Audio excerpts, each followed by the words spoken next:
નમસ્કાર વિદ્યાર્થી મિત્રો, ફરી પાછા આપણે આ વિડીયો લેક્ચરમાં ચેપ્ટર નંબર 3 પ્રવાહ વિદ્યુત જે છે એના એમસીક્યુમાં આગળ વધીએ છીએ. ચાલો તો આગળના એમસીક્યુથી આપણે શરૂઆત કરીએ આજના લેક્ચરની. 2 મીટર લંબાઈ અને 1.7 × 10⁻6 મીટર સ્ક્વેર આડછેદવાળા એક તાંબાના તારનો અવરોધ 2 × 10⁻2 ઓહ્મ છે. તો તેની અવરોધકતા શું હશે? સિમ્પલ છે, આવું આપણે પહેલાં કરી ચૂક્યા છીએ. આર બરાબર સૂત્ર શું થશે? ρ L/A. તો આમાંથી ρ જે છે એ તમારે મેળવવાનું છે, એટલે આર એ અપોન શું થશે? L. આર અવરોધ તમને આપેલો છે, એ ક્ષેત્રફળ આપેલું છે અને લંબાઈ પણ આપેલી છે, એટલે બહુ સિમ્પલ વાત છે. એમાંથી તમે અવરોધકતા મેળવી શકશો. એની પછીનો એમસીક્યુ જે છે કે મેંગેનીઝની વિશિષ્ટ અવરોધ જે છે એટલે અવરોધકતા 50 × 10⁻8 ρ આપેલું છે આપણને. 50 × 10⁻8 ઓહ્મ ઇન્ટુ મીટર. તો 50 સેન્ટીમીટર લંબાઈવાળો ઘન, એટલે કે એવો સમઘન છે કે જેની દરેક બાજુની લંબાઈ જે છે એ એક સમાન છે અને કેટલી આપેલી છે? 50 સેન્ટીમીટર આપેલી છે. તો એ ઘનનો અવરોધ જે છે એ કેટલો થશે?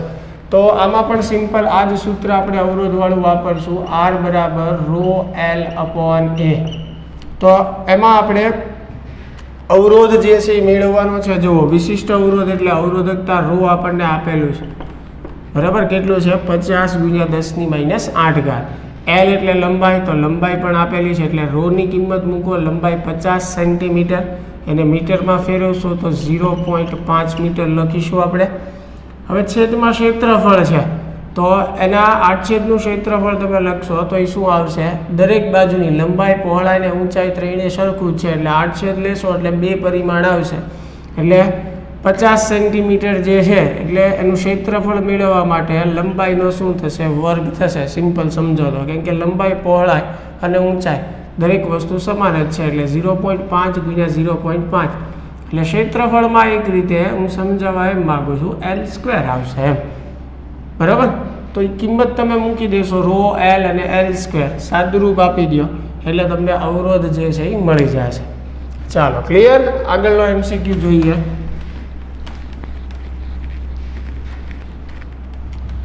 જો એક સરખો વ્યાસ ધરાવતા 2 વાહકોની અવરોધકતા, વ્યાસ એક સરખો હોય એટલે ત્રિજ્યા પણ એક સરખી હોય, ક્ષેત્રફળ પણ આડછેદનું એક સરખું થશે. અવરોધકતા ρ1 અને ρ2 છે, તેની લંબાઈઓ અનુક્રમે L1 અને L2 છે. તો આ વાહકોને શ્રેણીમાં જોડતા જોડાણની સમતુલ્ય અવરોધકતા કેટલી થાય? સમતુલ્ય અવરોધકતા આપણને પૂછી છે. હવે જુઓ, એને આપણે શેમાં જોડીએ છીએ? શ્રેણીમાં. તો જ્યારે 2 વાહકને શ્રેણીમાં જોડીએ ત્યારે સમતુલ્ય અવરોધ જે છે R કઈ રીતે મળે? R1 + R2. ધારો કે પહેલા વાહકનો અવરોધ R1 છે, બીજાનો R2 છે, તો કુલ અવરોધ કેટલો થાય શ્રેણી જોડાણમાં? R1 + R2 છે. હવે અહીંયા R નું સૂત્ર મૂકીએ એટલે ρ L/A. R1 માટે આવશે ρ1 L1/A. R2 માટે આવશે ρ2 L2/A. એ સમાન આવશે કારણ કે વ્યાસ સમાન છે, બરાબર. તો એ જે છે અહીંયા કોમન નીકળશે, સામે કેન્સલ થઈ જશે. હવે જુઓ, આ જે છે ρ L એટલે શું થશે? પરિણામી લંબાઈ અથવા કુલ લંબાઈ. એટલે કેટલી થશે? L1 + L2 જેટલી શ્રેણીમાં છે, એટલે Lના સ્થાને આપણે શું લખી શકીએ? L1 + L2 કુલ લંબાઈ. ρ જે છે આપણી શું થશે? પરિણામી અવરોધકતા થશે, કેમ કે આ પરિણામી અવરોધ છે. તો ઓબ્વિયસ વાત છે, એના સૂત્રમાં જે ρ છે એ પરિણામી અવરોધકતા જ બતાવે. તો બરાબર અહીંયા શું વધશે? ρ1 L1 + ρ2 L2. તો આમાંથી ρને તમે સૂત્રનો કરતા બનાવો એટલે મળશે તમને ρ1 L1 + ρ2 L2 એના છેદમાં L1 + L2. ચાલો, તો આ જે છે આપણને પરિણામી અવરોધકતા જે છે એ મળી ગઈ. આવી રીતે તમને વાહકતા પણ પૂછી શકે, અને એ ખ્યાલ છે તમને અવરોધકતાના વ્યસ્તને શું કહેવાય? વાહકતા. તો સેમ આ કોન્સેપ્ટથી પણ અવરોધકતાના વ્યસ્તને વાહકતા કહેવાય. તો એ રીતે તમે વાહકતા પણ જે છે એ મેળવી શકો, એટલે કે વાહકતા પણ પૂછી શકે, બરાબર. ચાલો, એની પછીનો પ્રશ્ન જે છે આપણે જોઈએ. વાહકનો અવરોધ કોના પર આધાર રાખે છે? અવરોધનું સૂત્ર આપણે જોઈએ જ ગયા છીએ, R બરાબર ρ L/A, લંબાઈ ઉપર આધાર રાખે, એના ક્ષેત્રફળ ઉપર આધાર રાખે છે. પછી દ્રવ્યની જાત ઉપર પણ આધાર રાખે, થિયરીમાં ભણ્યા છો એટલે જો દ્રવ્યની જાત છે, વાહકના તાપમાન ઉપર આધાર રાખે, વાહકના પરિમાણ ઉપર આધાર રાખે. એટલે આપણો ઓપ્શન જે છે એ શું આવશે? ડી, આપેલા તમામ. હા, એક ખાસ ધ્યાન રાખજો, અવરોધકતા કે જો વાહકતા હોય તો એ જે છે એ વાહકના પરિમાણ ઉપર આધાર રાખતા નથી. અવરોધકતા અને વાહકતા જે છે એ દ્રવ્યની જાત અને પદાર્થના તાપમાન પર જ આધારિત છે, પરિમાણ પર આધારિત નથી. પછી આ MCQ આપણે એકવાર કરી ચૂક્યા છીએ, પાતળા તારમાંથી વિદ્યુત પ્રવાહ જાડા તારમાં જાય તો એની પ્રવાહ ઘનતા જે છે એમાં ઘટાડો થશે. એની પછી જે છે તાંબાના તારમાં પ્રવાહ ઘનતા જે છે 2.5 × 10⁸, એટલે પ્રવાહ ઘનતાને આપણે જે વડે બતાવીએ, જે 2.5 × 10⁸ એમ્પિયર પ્રતિ મીટર સ્ક્વેર છે. અને એમાંથી 8 એમ્પિયર જેટલો પ્રવાહ પસાર થતો હોય તો તારનો વ્યાસ કેટલો થશે? તો સિમ્પલ વસ્તુ, પ્રવાહ ઘનતાનું સૂત્ર આપણી પાસે છે J બરાબર I/A, બરાબર. તો એના સ્થાને તમે શું લખી શકો? πr², આચ્છેદના ક્ષેત્રફળ માટે πr². તો આમાંથી r² ના સૂત્રનો કરતા બનાવો એટલે I/π × J. તો I જે છે એ પ્રવાહ તમને આપેલો છે 8 એમ્પિયર, પાઈ એટલે 3.14, જે પણ તમને આપેલું છે. તો અહીંયા તમે આ કિંમત મૂકશો એટલે સૌ પ્રથમ તમને r² મળશે, એનું વર્ગમૂળ લઈ લ્યો એટલે તમને શું મળશે? r મળશે. તો અહીંયા ત્રિજ્યા આપણને મળશે, પણ આપણને શું પૂછ્યું છે? વ્યાસ. તો ત્રિજ્યાનું તમારે શું કરવાનું છે? બમણું કરવાનું છે, એટલે છેલ્લે તમને વ્યાસ મળી જશે. ચાલો, ક્લિયર? આગળના પ્રશ્ન જોઈએ.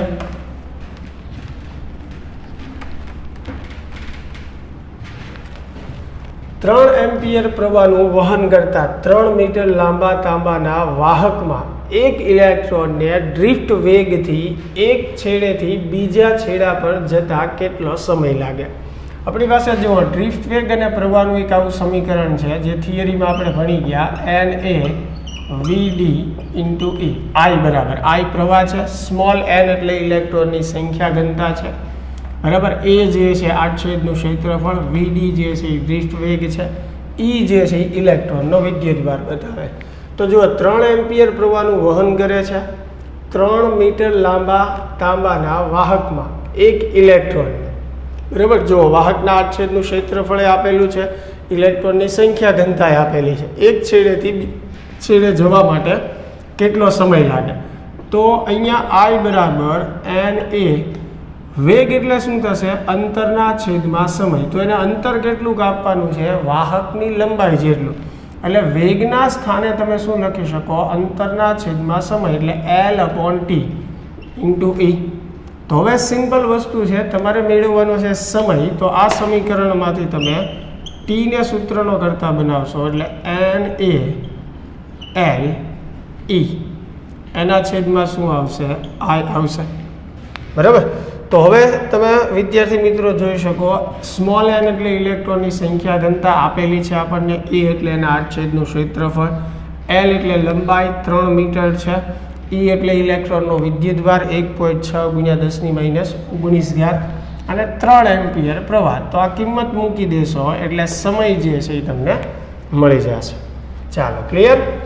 એની પછીનો પ્રશ્ન જોઈએ છીએ આપણે કે L લંબાઈ અને D જાડાઈ ધરાવતા વાહકને V જેટલો PD લગાડેલો છે, એટલે કે V જેટલા વોલ્ટેજ આપેલા છે.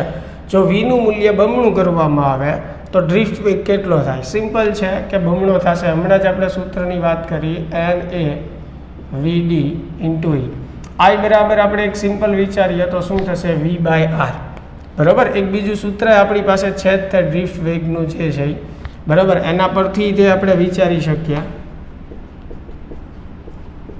ડ્રિફ્ટ વેગનું જે સૂત્ર જે છે થિયરીમાં આપણે શીખી જ ગયા છીએ, small E, capital E, ટોર relaxation સમય / m દર, બરાબર. તો અહીંયા જુઓ, ડ્રિફ્ટ વેગ જે છે વિદ્યુત ક્ષેત્રના સમપ્રમાણમાં છે. તો વિદ્યુત ક્ષેત્રના સ્થાને તમે E ની જગ્યાએ શું લખી શકો? E બરાબર શું થાય? V/D થાય. તો અહીંયા જુઓ, ડ્રિફ્ટ વેગ જે છે એ વોલ્ટેજના સમપ્રમાણમાં થશે. તો વોલ્ટેજ તમે વધારશો તો સીધી વાત છે ડ્રિફ્ટ વેગ વધશે. અહીંયા વોલ્ટેજ બમણા કરો છો તો ડ્રિફ્ટ વેગ પણ કેવો થવાનો બમણો. એટલે આ સૂત્ર પરથી પણ આપણે વિચારી શકીએ, અથવા અહીંયા પણ સિમ્પલ આઈના સ્થાને V/R વિચારો તો જુઓ તમે અહીંયા જે છે વીના સમપ્રમાણમાં થશે ડ્રિફ્ટ વેગ, આઈના સ્થાને V/R મૂકો તો ડ્રિફ્ટ વેગ અને વોલ્ટેજ જે છે એ સમપ્રમાણમાં થશે. તો સીધી વાત છે કે વોલ્ટેજ બમણા કરીએ તો ડ્રિફ્ટ વેગ જે છે એ બમણો થશે. ચાલો એની પછી આગળ પ્રશ્ન જોઈએ આપણે. એક વિદ્યુત વાહકમાં ઇલેક્ટ્રોનનો ડ્રિફ્ટ વેગ Vd બરાબર J/Ne છે, જ્યાં જે વિદ્યુત પ્રવાહ ઘનતા છે તો તેનો ડ્રિફ્ટ વેગ ખાલી જગ્યા છે. તો થિયરિટિકલ છે, પહેલું છે વિદ્યુત પ્રવાહથી સ્વતંત્ર છે, આપણે સૂત્રમાં જોયું છે પ્રવાહ આવે છે, વોલ્ટેજથી સ્વતંત્ર છે, હમણાં જ મેં વાત કરી વોલ્ટેજ પર આધાર રાખે છે બરાબર, વિદ્યુત વાહકના ગુણધર્મથી સ્વતંત્ર છે એની પર આધાર રાખે, પછી ક્ષેત્ર પર આધાર રાખે છે બરાબર છે. તો અહીંયા જુઓ આ ત્રણેયમાં એવું છે સ્વતંત્ર છે એટલે કે એના પર આધાર નથી રાખતો એવું છે. તો હકીકતમાં આપણને ખ્યાલ છે આ ત્રણેય વસ્તુ પર આધારિત છે એટલે આ ઓપ્શન ખોટા છે. પછી ચોથો ઓપ્શન જુઓ કે વિદ્યુત ક્ષેત્ર પર આધાર રાખે છે. તો હમણાં જ મેં સૂત્ર લખ્યું હતું એમાં પણ આપણે વાત કરી કે ડ્રિફ્ટ વેગ જે છે એ ક્ષેત્ર પર આધારિત છે, એટલે આ ઓપ્શન જે છે એ સાચો છે કે વિદ્યુત ક્ષેત્ર પર આધારિત છે. એની પછી કાર્બન અવરોધોમાં ચોથો પટ્ટો કઈ માહિતી આપે છે? તો કાર્બન અવરોધો તમે ભણ્યા જશો, ખાસ એની માટે જે કોષ્ટક તમને ટેક્સ્ટબુકમાં આપેલું છે એ યાદ રાખવાનું છે બરાબર. પહેલા બે રંગ જે છે એ પહેલી બે સંખ્યા આપણને આપે છે, એકમ અને દશકનો અંક.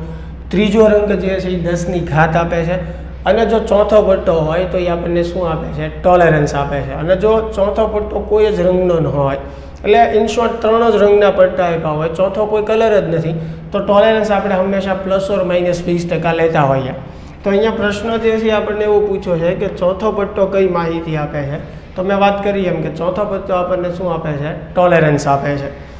ચાલો એની પછી છે એક કાર્બન અવરોધ પરના રંગના 4 પટ્ટા અનુક્રમે નારંગી, લીલો, ગોલ્ડન અને સિલ્વર કલરના છે, તો એનો અવરોધ કેટલો થાય? તો ચાલો પહેલો કલર જે છે એ નારંગી છે, તો નારંગી જે છે એ ત્રીજા ક્રમનો છે એટલે એનો દશકનો અંક જે છે એ કેટલો થશે? 3 બરાબર. પછી લીલો છે, તો લીલો જે છે એ 5મા ક્રમે, એની સામે તમે કોષ્ટકમાં જોઈ શકશો, કદાચ હજી પણ પાકું ન કર્યું હોય તો કોષ્ટક ખાસ જોઈ લેજો. તો લીલો રંગ જે છે એ 5મા ક્રમે એટલે એકમનો અંક જે છે એનો 5 આવશે.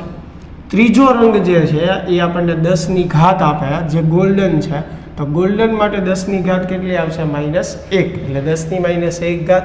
અને અહીંયા જો ચોથો સિલ્વર આપણને આપેલો છે, તો સિલ્વર માટે ટોલરન્સ કેટલું આવે? +or-10%. હવે 10ની -1 ઘાત તમે આને આપી દો તો 3.5 +or-10%. તો આ જે છે આપણું અવરોધનું મૂલ્ય થશે. ચાલો ક્લિયર. આવી રીતે કોઈ પણ રંગ આપેલા હોય, ખાસ તમારે કોષ્ટકમાં દરેક રંગ માટે ક્રમ અને 10ની ઘાત યાદ રાખવાની છે એટલે થઈ જશે. ચાલો એની પછીનો પ્રશ્ન જોઈએ આપણે. કાર્બન અવરોધ પર ભારતના રાષ્ટ્રધ્વજ પરના રંગો ક્રમશઃ છે, તો તેના અવરોધ આપણને રાષ્ટ્રધ્વજના રંગ ખબર જ છે બરાબર, ઉપર કેસરી, વચ્ચે સફેદ ને નીચે લીલો. એમાં પાછું અશોક ચક્ર નથી લેવાનું, 3 રંગના પટ્ટા જે છે એ ધ્યાનમાં લેવાના. ઘણીવાર આ પ્રશ્ન પૂછાતો હોય છે. તો તેના અવરોધનું મૂલ્ય સહનશીલતા સાથે કેટલું, એટલે સહનશીલતા એટલે ટોલરન્સ સાથે જે છે એ કેટલું થશે?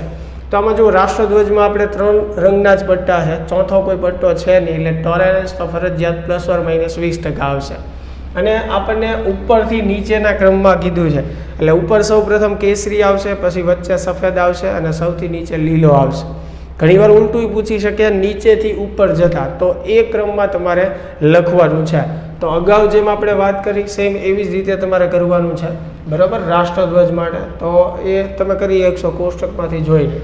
ચાલો એની પછી જે છે સુપર કન્ડક્ટિવિટી માટે, તો પહેલાં તો સુપર કન્ડક્ટિવિટી કોને કહેવાય અથવા તો સુપર કન્ડક્ટર કોને કહેવાય?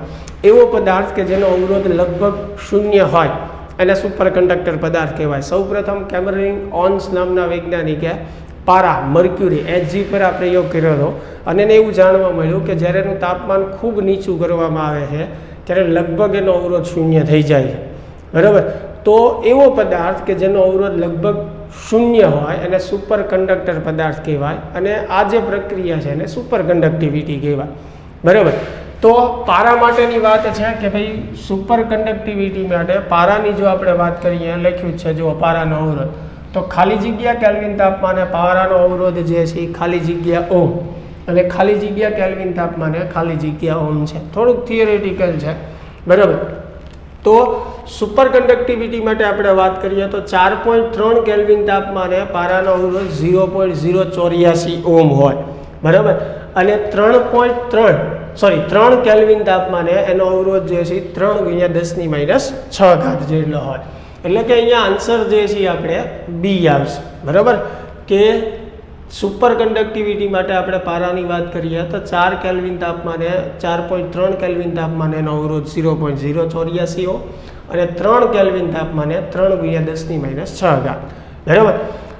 પણ એટલું યાદ રાખજો, સુપર કંડક્ટર એટલે એવો પદાર્થ કે જેનો અવરોધ જે છે લગભગ શૂન્ય હોય, અને દરેક પદાર્થ માટે અવરોધ શૂન્ય કરવા માટે એને ખૂબ નીચા તાપમાને લઈ જવો પડે, અને દરેક પદાર્થ માટે એ તાપમાન જે છે અલગ અલગ મળે, બરાબર. જે તાપમાનને ક્રિટિકલ તાપમાન પણ કહેવામાં આવે છે.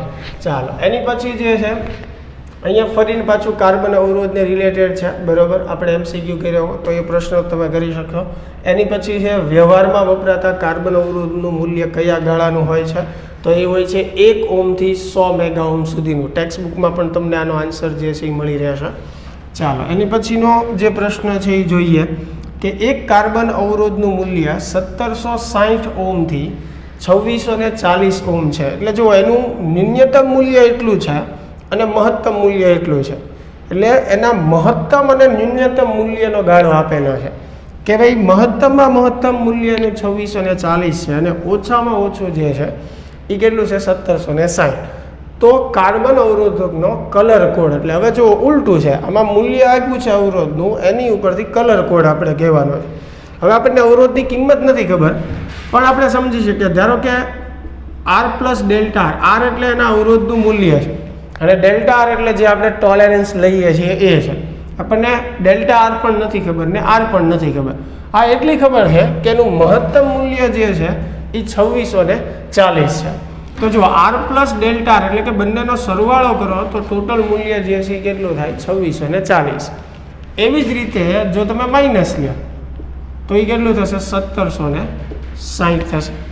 તો હવે આને કેન્સલ કરશો તમે તો R + R જે છે એ કેટલું થશે 2R થશે. અને અહીંયા આપણે આ બંનેનો સરવાળો કરીએ એટલે 0 6 ને 4 10 0, બરાબર. 7 ને 6 13 ને 14 બધી એક એટલે 4400 થશે. એટલે R બરાબર જે છે એ કેટલું આવશે 2200 ઓમ આવશે. ચાલો, તો R જે છે, R ની કિંમત જે છે આપણને મળી ગઈ, કેટલી થશે તો કે 2200 ઓમ. હવે એના પરથી આપણે ડેલ્ટા R પણ મેળવી શકીએ છીએ, બરાબર.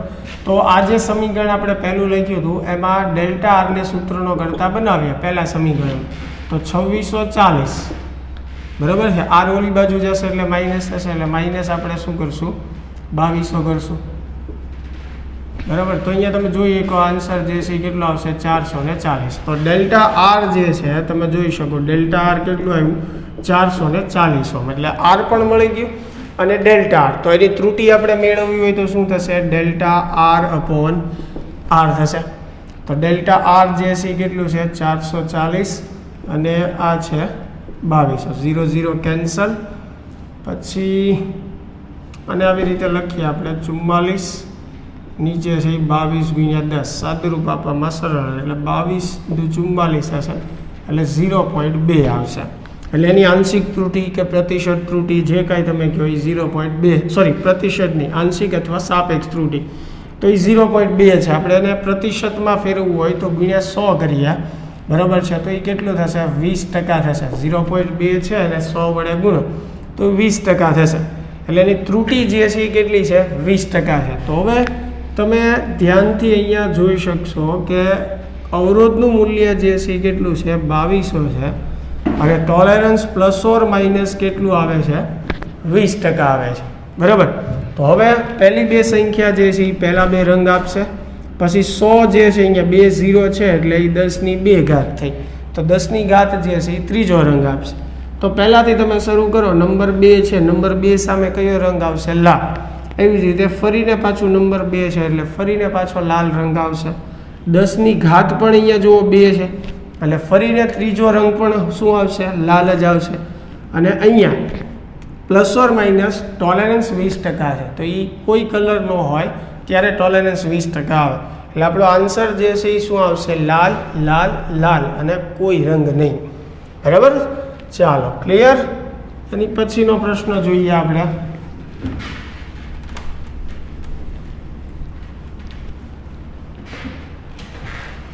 અર્ધવાહકો માટે તેની અવરોધકતા ρ અને તાપમાન T નો આલેખ. તો અર્ધવાહકોમાં આપણે જાણીએ છીએ કે તાપમાનના વધારા સાથે એની વાહકતામાં વધારો થાય છે. અર્ધવાહકોમાં સુવાહક કરતાં અલગ સંબંધ છે. તો એનો આલેખ તમને ટેક્સ્ટ બુકમાં પણ મળી રહેશે. બરાબર? કે જેમ તાપમાન વધશે એમ એની અવરોધકતા જે છે એ શું થશે? ઘટશે, વાહકતામાં વધારો થશે. એટલે અહીંયા આલેખ કયો આવશે? C આવશે. એની પછીનો પ્રશ્ન છે કે 100 ડિગ્રી સેલ્સિયસ તાપમાને વાહક ગૂંચળાનો અવરોધ જે છે એ 4.2 ઓહ્મ છે. જો તેના દ્રવ્યનો અવરોધકતાનો તાપમાન ગુણાંક એટલે કે આલ્ફા 0.04 સેલ્સિયસ ઇન્વર્સ હોય તો 0 ડિગ્રી સેલ્સિયસ તાપમાને એનો અવરોધ કેટલો થાય? આપણી પાસે એક આવું સૂત્ર છે, R બરાબર R0 1 plus alpha T minus T0, જ્યાં R એટલે T તાપમાનનો અવરોધ છે અને R0 એટલે T0 તાપમાનનો અવરોધ છે, જેને T0 ને આપણે સંદર્ભ તાપમાન કહીએ છીએ. તો આપણને શું પૂછ્યું છે? 0 ડિગ્રી સેલ્સિયસ તાપમાને અવરોધ કેટલો થશે? બરાબર? એટલે આપણે મેળવવાનું છે R0, સંદર્ભ અવરોધ મેળવવાનો છે. R જે છે આપણને આપેલું છે, જુઓ 100 ડિગ્રી સેલ્સિયસ તાપમાને અવરોધ કેટલો છે? 4.2. R0 આપણે મેળવવાનું છે. 1 પ્લસ આલ્ફા જે છે આપણને આપેલું જ છે, પણ પછી કિંમત મૂકી દેવાની. T જે છે એ કેટલું છે? 100 ડિગ્રી અને T0 0. ચાલો, તો હવે આમાંથી તમે R0 ને સૂત્રનો કરતા બનાવી અને આરામથી સાદું રૂપ આપી શકો. એટલે R0 એટલે કે સંદર્ભ અવરોધ જે છે એ તમે મેળવી શકો. ક્લિયર? એક વસ્તુ ખાસ યાદ રાખવાની, જો તમને તાપમાન ગુણાંક જે છે એ કેલ્વિનમાં આપેલો છે તો ગણતરી કરતી વખતે ખાસ ધ્યાન રાખવાનું છે કે તાપમાનને કેલ્વિનમાં ફેરવવાનું છે, નહીંતર આન્સર ખોટો આવશે. ચાલો, એની પછીનો પ્રશ્ન જોઈએ.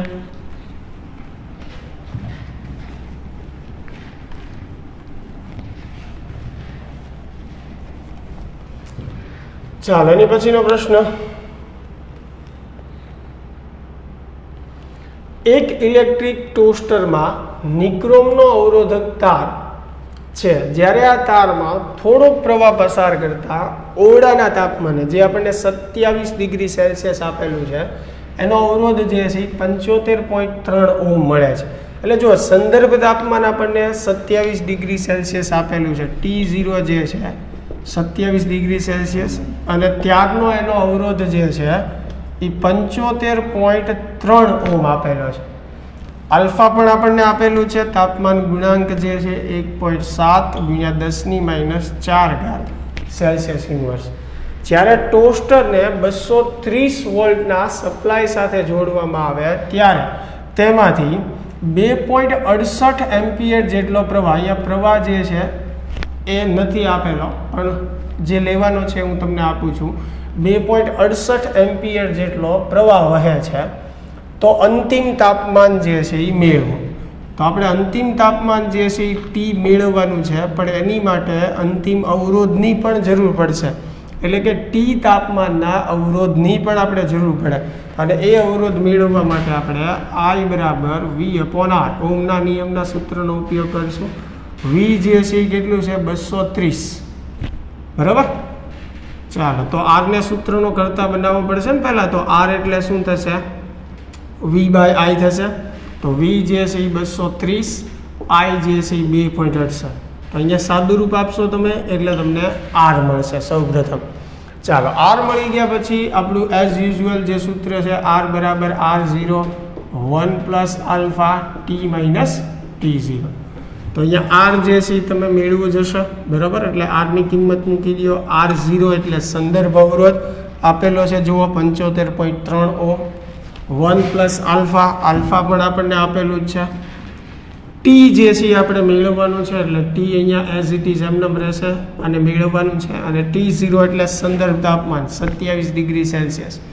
તો બધાની કિંમત મૂકી દો, સ્ટેપ બાય સ્ટેપ સાદુરૂપ આપતા જાઓ અને ટીને સૂત્રનો કરતા બનાવો એટલે અંતિમ તાપમાન જે છે એ તમને મળી જશે. ચાલો આગળનો પ્રશ્ન જોઈએ.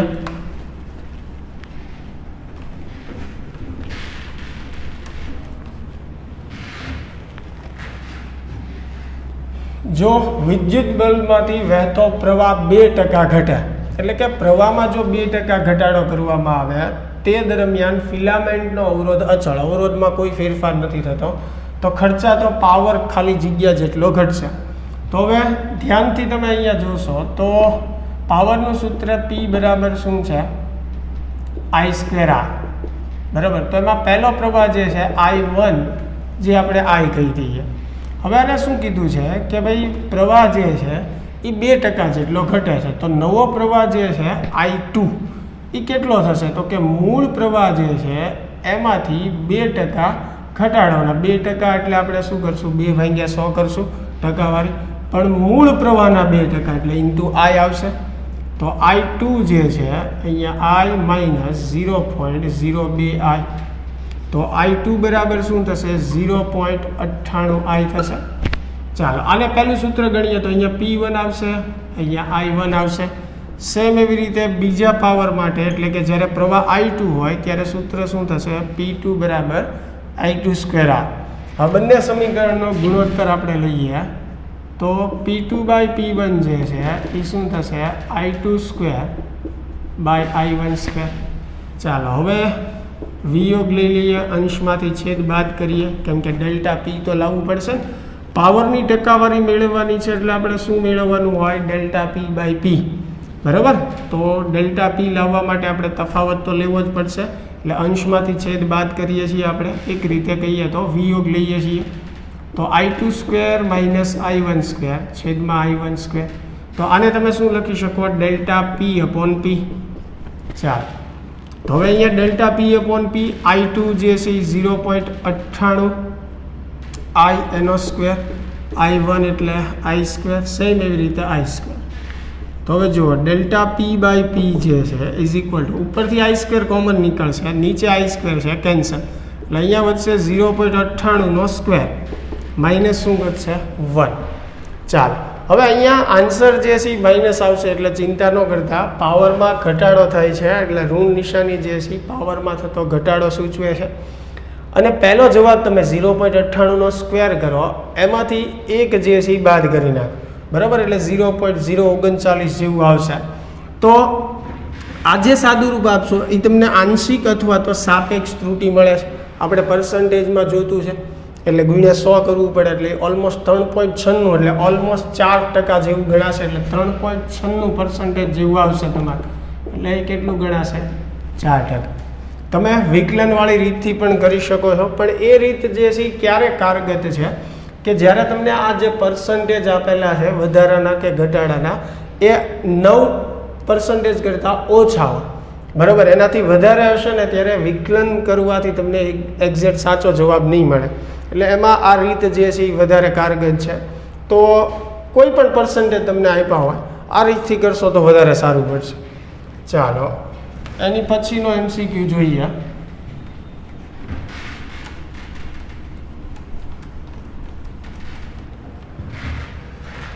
સમાન ઓપરેટિંગ વોલ્ટેજ, એટલે કે એક સમાન વોલ્ટેજ ધરાવતા બે વિદ્યુત બલ્બનો પાવર P1 ને P2 છે.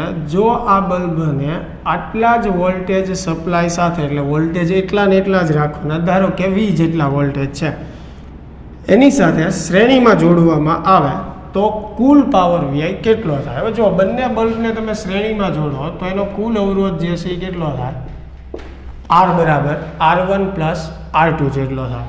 હવે આપણી પાસે પાવરનું સૂત્ર છે P બરાબર શું થાય? V²/R. તો R બરાબર શું થશે? V²/P. તો એ જ સૂત્ર અહીંયા એપ્લાય કરવું. R જે છે એ પરિણામી અવરોધ છે, એટલે અહીંયા V²/P આવશે, એટલે P એટલે પરિણામી પાવર થઈ ગયો સમતુલ્ય. સેમ એવી રીતે R1 એટલે V²/P1, આ V²/P2. તો તો v² કેન્સલ થશે એટલે 1/p બરાબર 1/p1 પ્લસ 1/p2. તો બલ્બના શ્રેણી જોડાણમાં સમતુલ્ય પાવર જે છે આપણને આ રીતે મળશે. ધારો કે સમાંતર જોડાણ હોત તો તમે સમાંતર જોડાણનું આ સૂત્ર વાપરત, પહેલાં અવરોધનું R1R2 છેદમાં R1 પ્લસ R2. તો એના ઉપરથી કુલ પાવરનું સૂત્ર તમને સમાંતર જોડાણમાં આવું મળે P1 પ્લસ P2. તો આ ખાસ ધ્યાન રાખવાનું છે બલ્બને કે તમને જ્યારે આવા MCQ ઘણીવાર પૂછાતા હોય તો શ્રેણી જોડાણમાં સમતુલ્ય પાવર જે છે એ 1/P1 પ્લસ 1/P2 એવી રીતે થશે. પછી આનું સાદું રૂપ આપી તમે આને આમે લખી શકો P બરાબર P1 P2 છેદમાં P1 પ્લસ P2, જેમાં અવરોધમાં કરતા હોય એવું તો સાદું રૂપ આવડે. એટલે શ્રેણી જોડાણમાં એટલું થશે અથવા આન્સર લખી શકો. અને જો સમાંતર જોડાણ હોય તો સિમ્પલ એમાં શું થશે, સરવાળો P1 પ્લસ P2. ધારો કે 3 બલ્બ આપ્યા છે સમાંતરમાં તો P1 plus P2 plus P3 એવી રીતે થશે. સેમ વસ્તુ ક્યાં લાગુ પડશે, શ્રેણી જોડાણ માટે. માનો કે 3 શ્રેણીમાં જોડેલા છે તો 1/P1 plus 1/P2 plus 1/P3 એવી રીતે. તો અહીંયા તો શ્રેણી જોડાણની વાત છે, બે બલ્બ છે એટલે કાં તો આ રીતે આન્સર હોઈ શકે તમારો ઓપ્શનમાં અથવા તો આ રીતે. બરાબર, આપણને અત્યારે આ રીતે આપેલો છે P1 P2 છેદમાં P1 પ્લસ P2 D. ચાલો એની પછીનો પ્રશ્ન જોઈએ આપણે.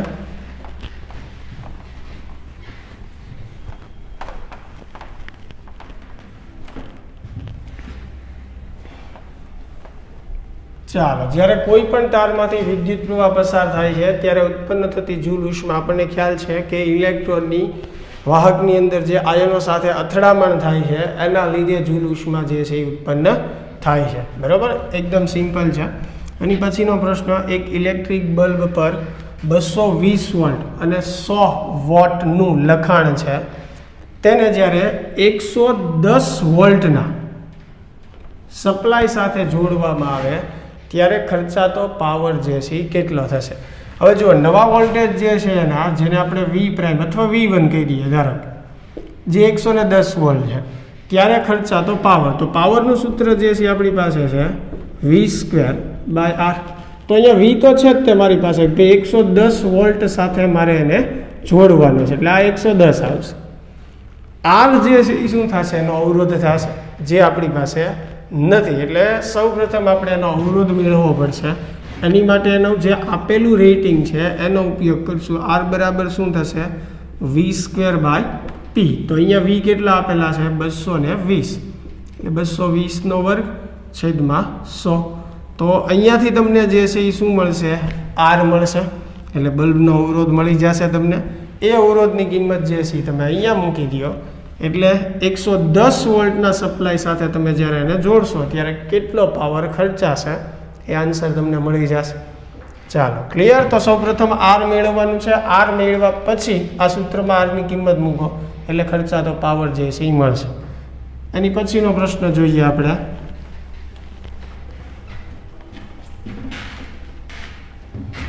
સમાન સપ્લાય વોલ્ટેજ માટે દરેકનો પાવર P હોય તેવા n સમાન બલ્બ બનાવવામાં આવ્યા છે. જો આ જ સપ્લાય વોલ્ટેજ સાથે તમામને શ્રેણીમાં જોડવામાં આવે તો દરેકમાં ખેંચાતો પાવર કેટલો હશે. હમણાં જ આપણે વાત કરી કે શ્રેણી જોડાણમાં સમતુલ્ય પાવર જે છે એ 1/P1 plus 1/P2 plus 1/P3 એવી રીતે મળે. હવે સમતુલ્ય પાવર ધારો કે હું P' કહું અથવા શ્રેણી જોડાણ માટે છે તો PS કહીએ કે આપણે દરેકનું પાવર જે છે, જો અહીંયા શું લખ્યું છે, સમાન સપ્લાય વોલ્ટેજ માટે દરેકનો પાવર P હોય એટલે P1 એટલે P આવશે, P2 એટલે P આવશે અને P3 એટલે P આવશે. એવા n જેટલા બલ્બ છે તો આ જે સરવાળો છે એ n વખત આવવાનો છે. સમજો, ધારો કે એવી રીતે ન સમજવું હોય, 2 જ બલ્બ હોય તો અહીંયા 1/P પ્લસ 1/P આવશે. તો આનું ટોટલ સાદું રૂપ શું થશે, 2/P. તો PS જે છે તમને કેટલું મળશે, P/2 મળશે. માનો કે 3 બલ્બ છે તો તમે હજી લખશો પ્લસ 1/P. તો અહીંયા શું થશે, 3/P. તો કેટલું આવશે આ PS જે છે P/3. તો એવી રીતે n જેટલા હોય તો ઓબ્વિયસ વાત છે શું આવશે, P/n આવશે. તો અહીંયા આપણો આન્સર જે છે એ શું આવશે, P/n આવશે. ચાલો, ક્લિયર. એની પછીનો પ્રશ્ન જે છે એ જોઈએ આપણે.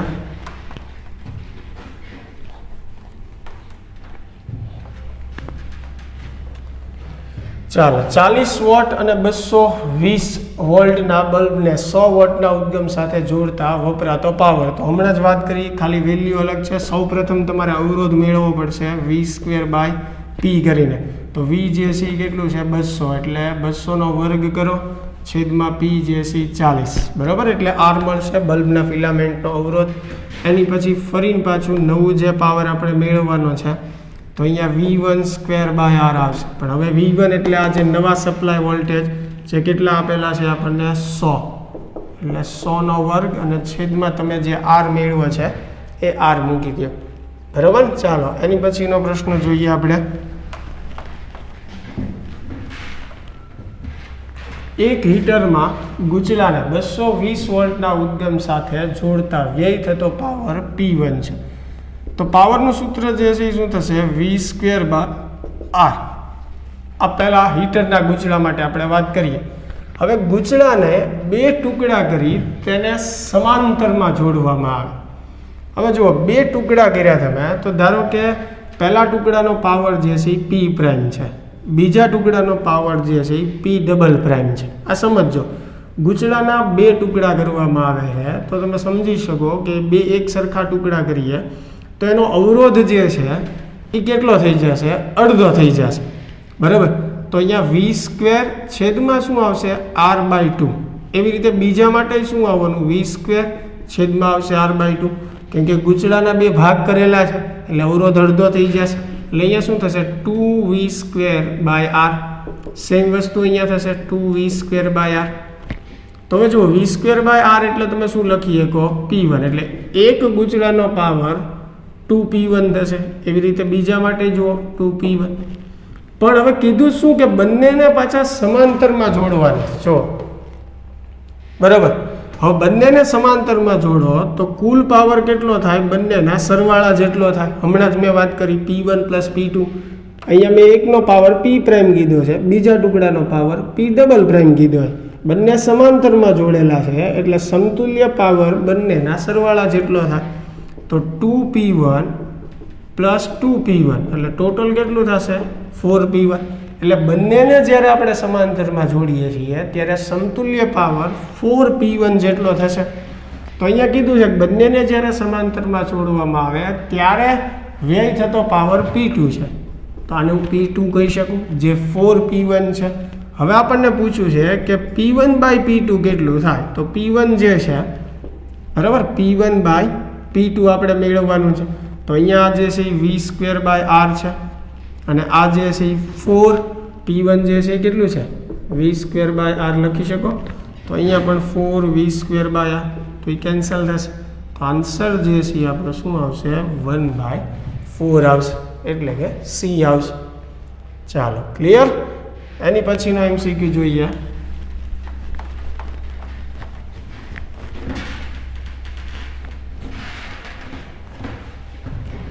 બે અવરોધો R1 અને R2 ને જ્યારે શ્રેણીમાં જોડવામાં આવે છે ત્યારે વપરાતો પાવર 25 વોટ જેટલો છે. હવે જો બંનેને શ્રેણીમાં જોડેલા હોય તો શ્રેણીમાં સમતુલ્ય પાવર P1 P2 છેદમાં P1 + P2 કેટલો થાય 25 વોટ આપેલો છે. જ્યારે સમાંતરમાં જોડવામાં આવે ત્યારે 100 વોટ છે, એટલે P1 + P2 જે છે એ 100 વોટ છે. તો દરેકના પાવરનો ગુણોત્તર એટલે કે P1/P2 જે છે એ કેટલું થશે, દરેકના પાવરનો ગુણોત્તર. પહેલાનો પાવર P1 કહીએ, બીજાનો P2, એનો ગુણોત્તર. તો એની માટે આપણે P1 ને P2 તો મેળવવા જ પડશે.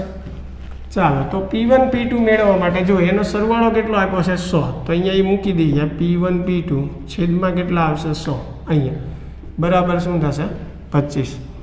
તો P1 P2 બરાબર કેટલું થશે 2500. તો આમાંથી P2 બરાબર તમને શું મળશે 2500 છેદમાં P1, બરાબર. તો ચાલો આ સમીકરણમાં હવે આપણે કિંમત મૂકી શકીએ. અહીંયા P2 ની જે છે, બરાબર, P1 જે છે એઝ ઇટ ઇઝ, ધ્યાનથી તમે જોજો. P2 ની જગ્યાએ શું આવશે 2500 છેદમાં P1, P2 ના સ્થાને 2500 છેદમાં P1 બરાબર 100. તો હવે P1 તમે લસા લ્યો તો અહીંયા P1² આવશે વત્તા 2500 બરાબર 100 P1 આવશે. હવે ને આ બાજુ મોકલી દો તમે તો શું થશે P1 square minus 100 P1 plus 2500 બરાબર 0. એટલે આ સમીકરણ આના જેવું થયું જુઓ x square minus 100x plus 2500 બરાબર 0. તો હવે આને ઉકેલતા તો તમને આવડે તે 2500 ઉપરથી 100 લાવવાનું. બહુ સિમ્પલ વાત છે. એટલે કેટલો ઉપયોગ પડશે 50 પડશે બરાબર. P1ની જગ્યાએ મેં x ધાર્યું છે, બાકી P1થી તમે સમજી શકો. એટલે શું થશે P1 માઇનસ 50 નો સ્ક્વેર બરાબર શું થશે 0. એટલે આમાંથી P1 બરાબર તમને કેટલું મળશે 50 વોટ મળશે. 3 પદમાંથી 4 પદની રીત જેવું છે 10મા ધોરણથી મેથ્સમાં તમે શીખતા હો. એટલે P1 જે છે કેટલું આવશે 50. બંનેનો સરવાળો 100 થાય છે તો સિમ્પલ વાત છે કે P2 પણ કેટલું થશે 50. તો બંનેનો ગુણોત્તર લ્યો તો આન્સર જે છે એ શું આવશે 1 આવશે. ચાલો ક્લિયર. તો અહીંયા P1/P2 જે છે આપણને 1 મળશે. એની પછીનો MCQ જોઈએ આપણે.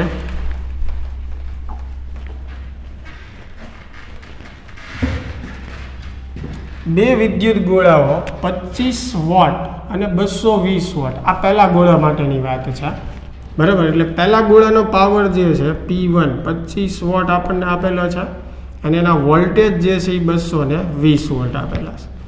સેમ વસ્તુ બીજા ગોળા માટે પાવર જે છે P2 100 વોટ આપેલો છે અને એના વોલ્ટેજ જે છે એ 220 વોટ. હવે શું કીધું છે કે તેમને 440 વોલ્ટના સપ્લાય સાથે શ્રેણીમાં જોડવામાં આવે. હવે એને તમે 440 વોલ્ટના સપ્લાય સાથે શ્રેણીમાં જોડો એટલે V જે છે નવા વોલ્ટેજ 440 બંને બલ્બને જોડવાના છે. હવે જુઓ ધારો કે પહેલા બલ્બનો અવરોધ R1 છે, બીજાનો અવરોધ જે છે R2 છે. બંનેને શ્રેણીમાં જોડો તો કુલ અવરોધ જે છે એ કેટલો થાય R જેટલો, R1 પ્લસ R2 જેટલો બરાબર શ્રેણીમાં. તો તે દર્શાવે છે કે હવે નીચે 4 ઓપ્શન આપ્યા છે કે ભાઈ 25 વોલ્ટનો ગોળો જે છે ફ્યુઝ થઈ જશે એટલે કે શોર્ટ સર્કિટ થઈ જશે કે ઉડી જશે એવું લખેલું હોય. 100 વોટનો થઈ જશે, બંને ગોળાઓ ફ્યુઝ થશે નહીં કે બંને ગોળાઓ ફ્યુઝ થઈ જશે. ફ્યુઝ થઈ જવું એટલે કે એમાંથી વધારે મૂલ્યનો પ્રવાહ પસાર થશે અને સાદી ભાષામાં આપણે શું કહીએ ગોળો કે બલ્બ જે છે એ ઉડી ગયો હોય. તો આપણે કહેવાનું છે કે કયો ગોળો જે છે એ ઉડી જશે અથવા તો શોર્ટ થઈ જશે. તો ચાલો એની માટે આપણે પહેલાં એ વિચારવું પડે કે બંને ગોળાઓ જે છે એની પ્રવાહની ક્ષમતા કેટલી છે. હવે ધ્યાનથી સમજજો ગોળાઓ શું કામ ઉડી જાય તો કે એની જે ક્ષમતા છે એની કરતાં એમાંથી વધારે પ્રવાહ પસાર થાય. તો પહેલાં તો આપણે શું મેળવવું પડે કે બંને ગોળામાં પ્રારંભમાં કેટલો પ્રવાહ પસાર થતો. હવે આપણે એને શ્રેણીમાં જોડીએ છીએ તો હવે શ્રેણી જોડાણમાં કેટલો પ્રવાહ પસાર થશે. શ્રેણી જોડાણમાં બંને ગોળામાંથી એક સરખો પ્રવાહ પસાર થશે.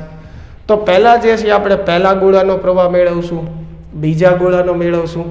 હવે આ બંને જે પ્રવાહના મૂલ્યો મળ્યા છે બરાબર ધારી લો સમજવા માટે કે ભાઈ પહેલા ગોળામાં ધારો કે જ્યારે એને શ્રેણીમાં નથી જોડેલા એ પહેલાંની વાત છે કે ભાઈ એક જ ગોળાની હું વાત કરું તો કે આ ગોળામાંથી પસાર થતો પ્રવાહ જે છે એ ધારો કે 1 એમ્પિયર છે.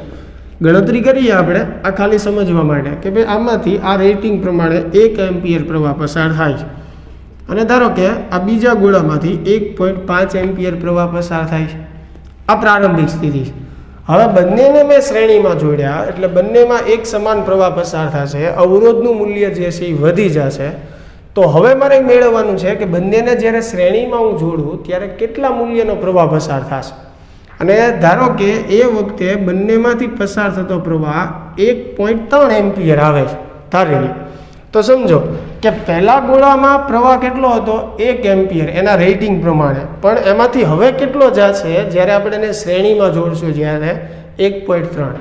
તો જુઓ પ્રારંભ કરતાં એમાં પ્રવાહ વધી જશે.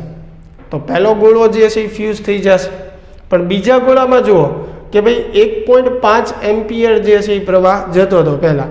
હવે શ્રેણીમાં જોડ્યા પછી 1.3 તો પહેલાં કરતાં તો ઓછો જ છે એટલે બીજો ગોળો ફ્યુઝ નહીં થાય. એટલે ખાસ ધ્યાન રાખજો પ્રારંભ કરતાં અંતિમ સ્થિતિમાં જેમાં પ્રવાહ વધી જશે એક ગોળો જે છે એ ફ્યુઝ થઈ જશે. એવું પણ શક્ય બને ધારો કે આ પ્રવાહ 2 એમ્પિયર આવ્યો તો બંને માટે વધારે છે તો બંને ગોળા ફ્યુઝ થઈ જાય. એવું પણ શક્ય છે કે આ પ્રવાહ જે છે એ 0.98 એમ્પિયર આવે ધારી લ્યો, તો આ બંને કરતાં ઓછો છે પ્રવાહ છેલ્લો અંતિમ, તો બંને ગોળા ફ્યુઝ ન પણ થાય. પણ એ આની ઉપર આધારિત છે. પહેલા ગોળાનો પ્રારંભિકમાં પ્રવાહ કેટલો હતો, બીજા ગોળાનો સેમ એવી રીતે પ્રારંભમાં પ્રવાહ કેટલો હતો, અને બંનેને શ્રેણીમાં જોડીએ છીએ પછી પ્રવાહ કેટલો થશે. તો એ પ્રવાહ મેળવવા માટે જુઓ આપણને અહીંયા આપેલું જ છે I1 આપણે મેળવવું હોય, P બરાબર શું થાય V/I. તો I બરાબર શું થશે P/V, એટલે અહીંયા P1 અને V1 આવશે. તો જુઓ P1 કિંમત મૂકી દો, V1 એટલે I1 તમને મળશે. હિન્ટ તો મેં તમને આપી જ દીધી. સેમ એવી રીતે અહીંયા થશે P2/V2. તો ચાલો અહીંયા પ્રવાહ મળી જશે આનો. હવે તમારે અહીંયા પ્રવાહ મેળવવાનો છે, બરાબર. તો I બરાબર તમે આ પણ સૂત્ર વાપરી શકો, V/R. V એટલે સપ્લાય તમને આપેલા જ છે 440. હવે R એટલે એનો સમતુલ્ય અવરોધ તમારે મેળવવાનો છે. તો આ બંનેનો સમતુલ્ય અવરોધ મેળવવા માટે પહેલાં બંનેનો અવરોધ તો હોવો જોઈએ ને, R1 ને R2. તો R1 ને R2 જે છે એ આપણે કઈ રીતે મેળવશું, એના ફિલામેન્ટના અવરોધ. તો જુઓ પાવરનું એક સૂત્ર છે P બરાબર V²/R. તો આમાંથી R બરાબર શું થશે V²/P. એટલે જુઓ પહેલા ગોળાનો મારે અવરોધ મેળવવો હોય R1, તો V1²/P1 આવશે, બરાબર. એનાથી તમને પહેલા ગોળાનો અવરોધ મળશે. સેમ એવી રીતે બીજા ગોળાનો અવરોધ આપણે જોતો હોય તો શું આવશે V2²/P2. તો ચાલો આ બે સૂત્રથી R1 ને R2 તમને મળી જશે. હવે બંનેને છેલ્લે શ્રેણીમાં જોડવામાં આવ્યા છે, એટલે સમતુલ્ય અવરોધ મેળવવા માટે બેનો સરવાળો. તો આ બંનેનો સરવાળો કરો એટલે તમને R મળશે. એ Rની કિંમત તમે આ સમીકરણમાં મૂકો, I બરાબર V/R માં. કેમ કે હવે V જે છે એ કેટલું છે 440, એટલે એ લેવાનું. નવું V જે આપેલું છે R એટલે સમતુલ્ય અવરોધ. તો હવે તમને શું મળશે, I મળશે. તો હવે જસ્ટ તમારે શું ચેક કરવાનું છે કે આ જે અંતિમ પ્રવાહ મળે છે બંનેના શ્રેણી જોડાણમાં, એ જે ગોળા માટે વધારે હશે પહેલા કરતાં, એ ગોળો ફ્યુઝ થઈ જશે. માનો કે આ પ્રવાહનું મૂલ્ય આ બંને કરતાં વધારે છે, અંતિમ પ્રવાહનું મૂલ્ય આ બંને કરતાં વધારે, તો બંને ગોળા ફ્યુઝ થશે, બરાબર. તો માનો કે એકલું પહેલા માટે જ વધારે છે તો પહેલો ગોળો ફ્યુઝ થશે, અથવા બીજા ગોળા કરતાં આ પ્રવાહનું મૂલ્ય વધારે તો બીજો ગોળો ફ્યુઝ થશે. એવું બને કે આ બંને પ્રવાહના મૂલ્યો વધારે હોય અને આ ઓછું આવે તો એક પણ ગોળો ફ્યુઝ નહીં થાય. અહીંયા આપણને જે રકમ આપી છે એ પ્રમાણે જે છે એ પ્રથમ ગોળો જે છે 25 વોટનો ફ્યુઝ થશે. એ તમે કિંમત મેળવશો એટલે તમને ખ્યાલ આવશે. ચાલો ક્લિયર. એની પછીનો પ્રશ્ન જોઈએ આપણે.